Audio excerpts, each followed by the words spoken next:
No, esclusi i presenti. No, ma a Chioggia nessuno sta ridendo. A Chioggia nessuno sta ridendo. No, no, no, guardi,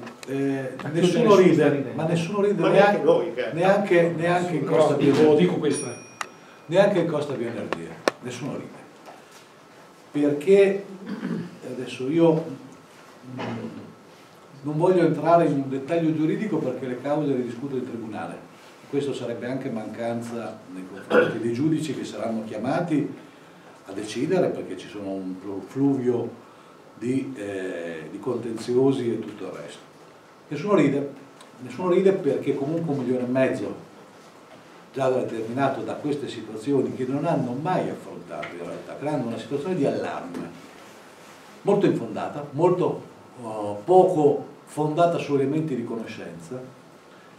quindi sicuramente crea disagio alle persone, però poi dopo dovremmo andare a vedere se la colpa di questo disagio che si determina alle persone è di chi butta a cavolo di cane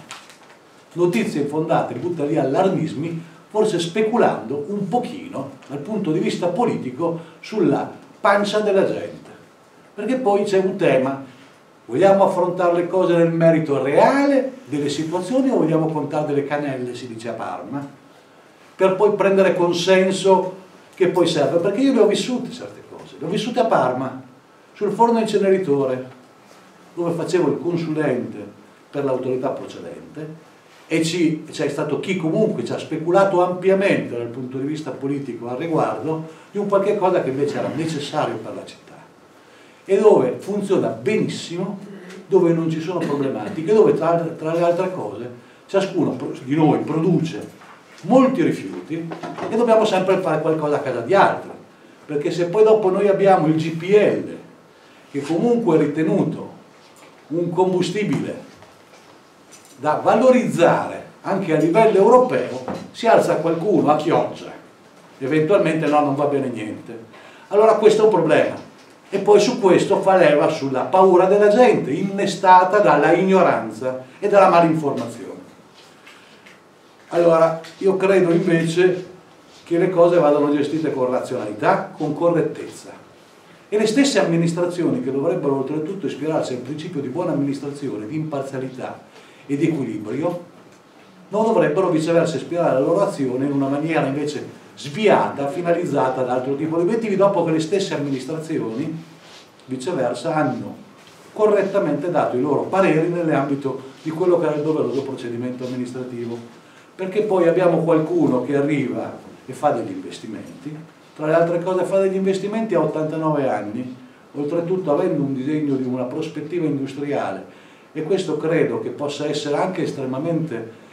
un elemento da riflettere. C'è ancora qualcuno in questo paese, anche se le motivazioni vengono sempre meno, che ritiene anche a 89 anni di investire molto perché crede nel proprio lavoro.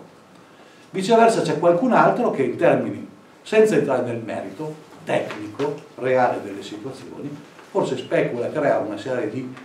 movimento contro i famosi comitati, poi per poter forse lievitare dal punto di vista del consenso. Però non è così che si deve vivere in un paese se vogliamo fare degli investimenti.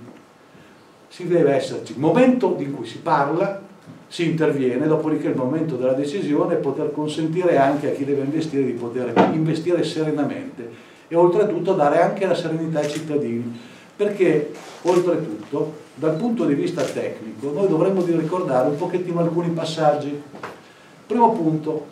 sono infrastrutture strategiche per legge e forse perché hanno la funzione anche di creare quello che è una molteplicità di canali di acquisizione dell'energia che comunque serve in questo paese, che non siamo dei produttori di energia complessivamente.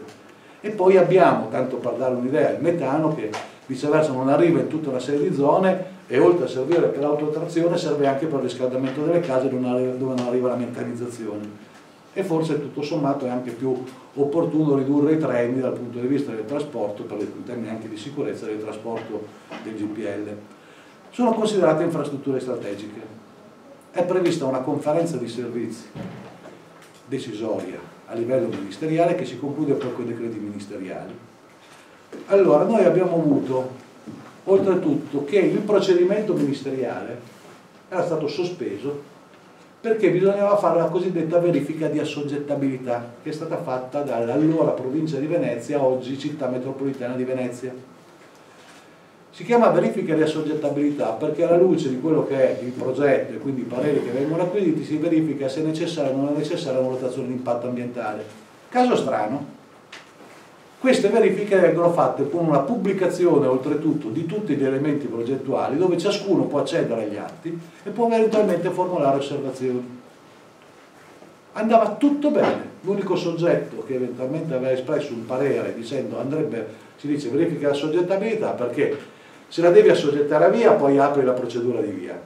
se viceversa non la devi assoggettare a via va avanti la procedura. Allora, l'unico soggetto che aveva espresso un parere era stato la sovrintendenza, che aveva detto ma dovrebbe andare via perché su quell'area ci sono 2 baracchette abusive, siccome costa più energie,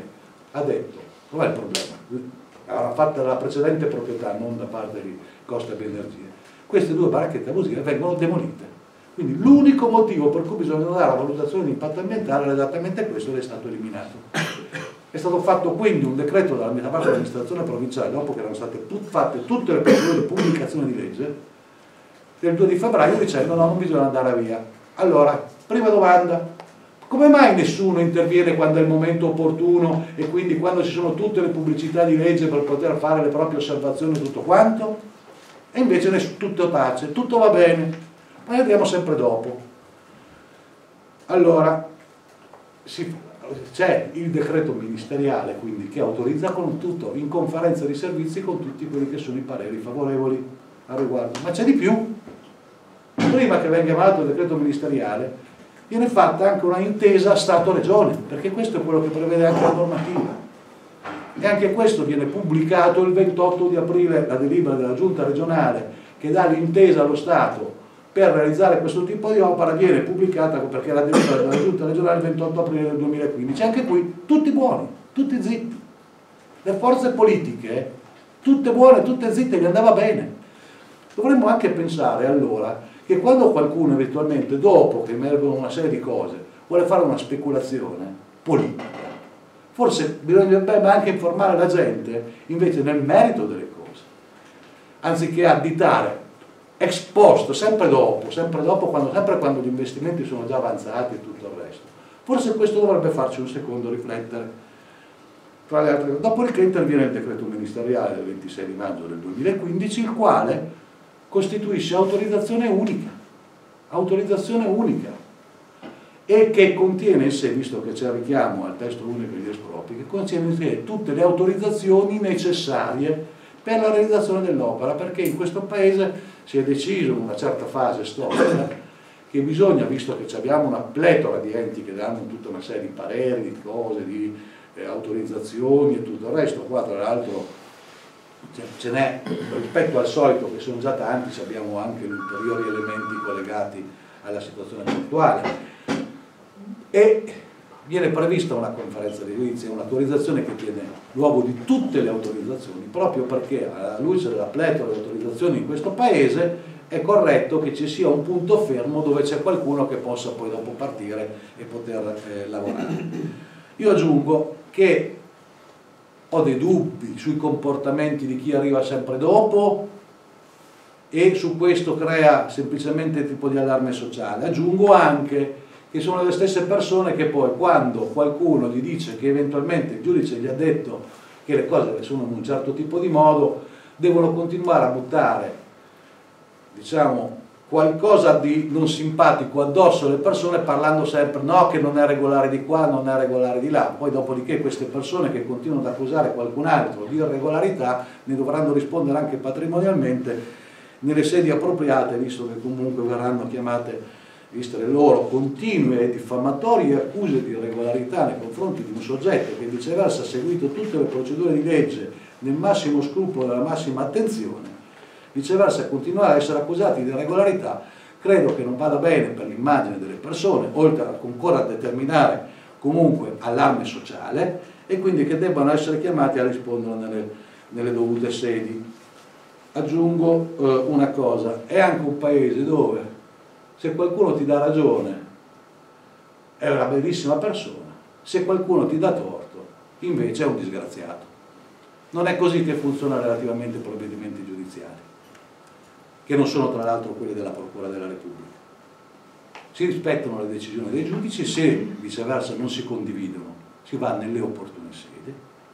e questo è anche una forma di rispetto nei confronti di chi è chiamato a svolgere una funzione estremamente delicata, così come sono i giudici, perché la funzione giurisdizionale è una funzione estremamente delicata. Noi, quando la Procura ha comunque disposto il sequestro di quello che era la strada, quella dell'accesso di cantiere, abbiamo preso atto della situazione, abbiamo fatto il nostro ricorso al Tribunale del riesame che ha annullato il decreto di sequestro e come tale quindi abbiamo ripreso a utilizzare quello che era l'accesso di cantiere. Sentiamo parlare di tante situazioni, di quello, stanno facendo l'accesso, eccetera, eccetera, quell'altro tipo di lavoro, dimenticando tutti che quell'accesso era l'accesso definitivo, che quell'accesso era autorizzato dal decreto ministeriale perché nell'ambito del disegno complessivo di cui al decreto ministeriale, e anche su questo si devono innestare tutta una serie di problematiche, di tensioni anche nei confronti della cittadinanza, credo disinformando poi sostanzialmente, perché quello è quello autorizzato. E lo stesso TAR Veneto, quando aveva respinto la sospensiva proposta dalla società relativamente all'accesso di cantiere, ha detto perché quello non è l'accesso autorizzato, perché quell'accesso autorizzato è quell'altro. Però non fa comodo a chi vuole speculare su un certo tipo di situazioni, informare correttamente. E quindi credo che dovranno comunque rispondere nelle sedi opportune. Quindi il tema è: cerchiamo per piacere di ricondurre le cose alla corretta informazione delle persone. Se ci sono tematiche da affrontare si devono discutere con pacatezza, ma con informazione e rispettando quello che è il ruolo comunque della magistratura, che svolgerà il suo lavoro. Se qualcuno non lo condividerà, ci sono tutte le strade per le impugnative, perché questo è un paese che comunque prevede anche le possibilità di revisione rispetto alle decisioni, anche in sede degli appelli, ma tenendo presente oltretutto che non si arriva mai in coda e che c'è qualcuno che comunque ha oggi già investito 18 milioni per realizzare l'opera. Aggiungiamo anche una cosa, e forse se noi vedessimo anche gli insediamenti qualche volta in termini anche di capacità produttiva e anche di beneficio complessivo, perché forse oggi a Parma abbiamo una situazione su un forno inceneritore che in ogni caso sta dando, collaborando anche ai fini del teleriscaldamento, sta comunque togliendo una problematica di movimentazione di rifiuti estremamente rilevante, e quindi ci sono anche, e dal punto di vista dell'inquinamento e delle emissioni sinceramente è un forno all'avanguardia, questo lo dico per conoscenza diretta. Dopodiché dobbiamo anche ragionare che non è sempre bello dire certe cose vanno bene ma sempre a casa di qualcun altro e poi arrivarci sempre in coda. Forse se ragionassimo, informassimo davvero nel merito delle cose, sarebbe un paese che potrebbe andare un po' più avanti, perché qua è soltanto vince semplicemente solo e soltanto in fronte dei no, ma il fare qualche cosa poi diventa un po' più complicato. Poi adesso io ho cercato di fare una premessa, poi le domande rispondiamo tranquillamente.